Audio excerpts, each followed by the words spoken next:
Hey guys, so basically, I wanted to do a video on diabetes because of the fact that I was diagnosed December 16th of 2013, and new friends that I make,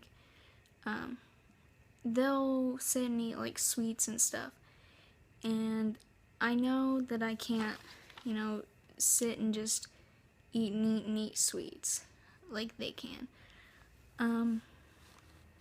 And basically they'll ask, hey, do you want this too? And I'll be like, I have to sit there and explain to them, no, I have diabetes and I can't just sit there and eat the sugar.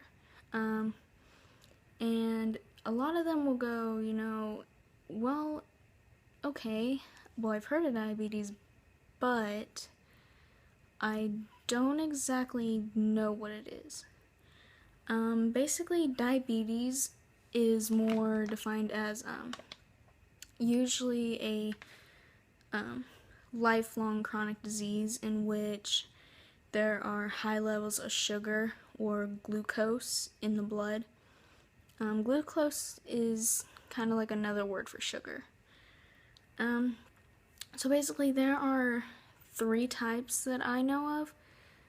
Basically, I've only been I was diabetic since December 16th, so I've only been known for 6, almost 7 months. So basically, there's type 1, type 1.5, which is also known as LADA, is how I think it's said, or it is also known as type 3, and there is type 2 diabetes. So basically, they are all 3 different types, which type 1 is, I basically have notes down here, because I'm still learning about everything. So if I look down, I'm just like looking at basically my notes so I don't tell you guys like all this wrong info. Type 1 is your body kills or destroys your beta cells in your pancreas. Beta cells, if you don't know what those are basically the cells that produce your insulin. So some people that I've met don't understand why we need to produce insulin. Basically, if you eat a meal, your sugar or your glucose from the food causes the pancreas to release these insulin, which can help move certain nutrients, especially like sugar, into your body tissues, cells. Your cells use these sugars and other nutrients from meals as a source of energy to function. So basically, if your body doesn't release these sugars, then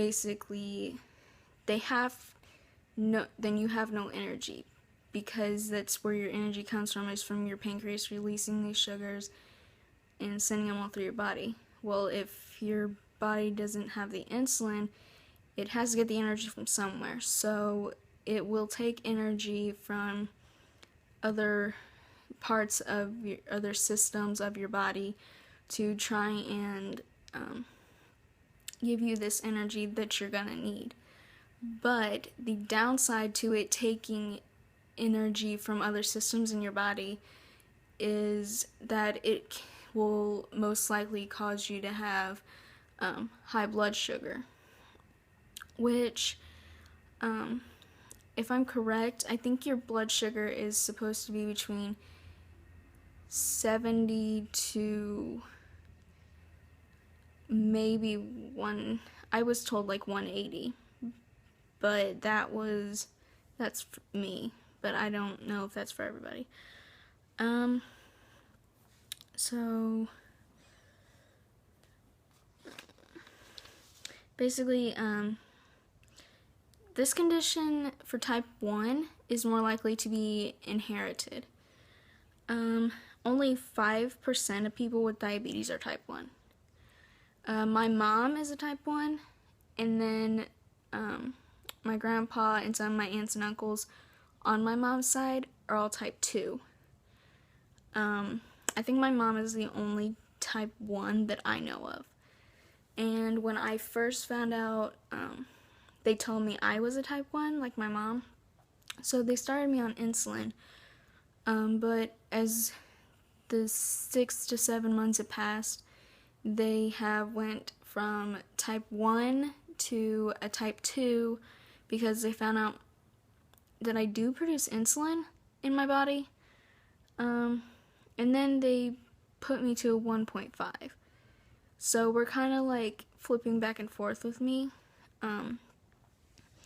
But I'll explain more of the type 2, which is, in a type 2, your body does make insulin, but either your body doesn't use it correctly, or your pancreas doesn't produce enough insulin for your body to use. So, and type 2 can be a genetic one, which is a very common case in older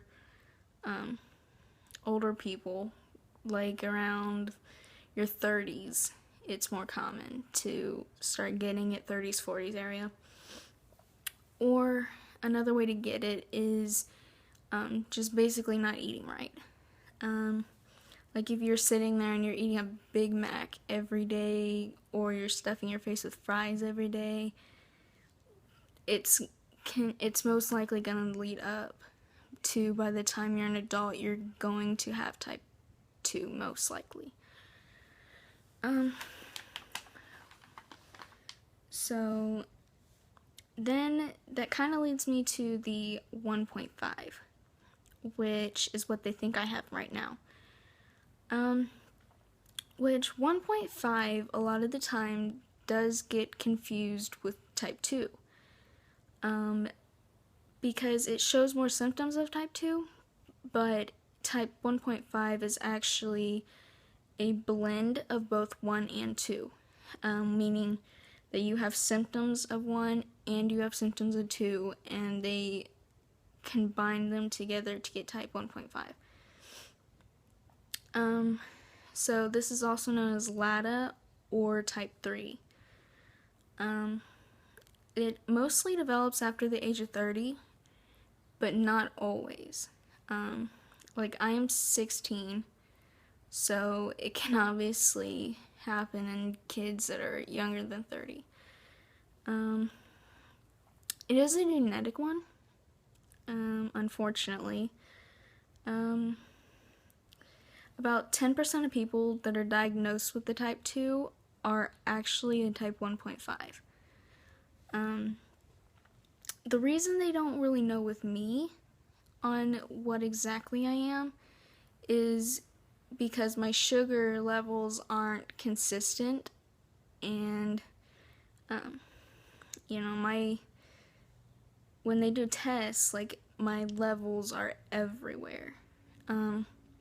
Last time I went to the doctor, I actually got a 6.5 on my A1Cs, which is really good. It is a normal level. So they think that I am more of a type 2, but for now they're calling me a 1.5 before I get all my levels and everything under control, which hopefully I can do soon. My hope is that it doesn't go the opposite of what I want it to and go up to a type 1, because for the first 3 or 4 months I had to be on insulin, and basically with insulin they usually get it from a pig, and they get it from some other animals, but it's mainly a pig. And I had a thing called a pin, and you screw a needle onto the top, and you dial basically your dosage of insulin that you have to take, and you can either stick it into the fat on your arm, like up here on your arm. You can stick it in a certain part of your thigh, or you can do it in your stomach, but it has to be like I think it was an inch or 2 inches away from your belly button, which it really sucks to do, because when I first got it, I was so scared to give myself the shot. And so I had my mom, for it was only like the first week that I was scared to do it, but I had my mom doing it in my arm. And then I was finally like, I really need to start doing this on my own, because they thought I was a type 1. So obviously my thought was, I'm going to be doing this for the rest of my life and giving myself shots. So I'm going to have to learn to do it myself. So basically, then my mom asked me if I wanted help with one of my shots, and I said no, because I just want you to tell me where I can put it, and I need to learn to do it myself. So she basically, her being a type 1, she has to deal with insulin every day, and she basically told me the areas that I could put it and showed me techniques so I know that I'm not putting it in a place it can't be. And basically I started doing my own shots. So basically that's kind of like a little bit of what I know, and I hope you guys find it useful, and share it with some people, like maybe if they don't necessarily know what it is. So thank you for watching. Please like, subscribe, and comment on this video. And I'm really sorry for my voice. It's really raw today. It's been going up and down all day, and I'm surprised I made it through this video with how raw it is. So thanks. Bye guys.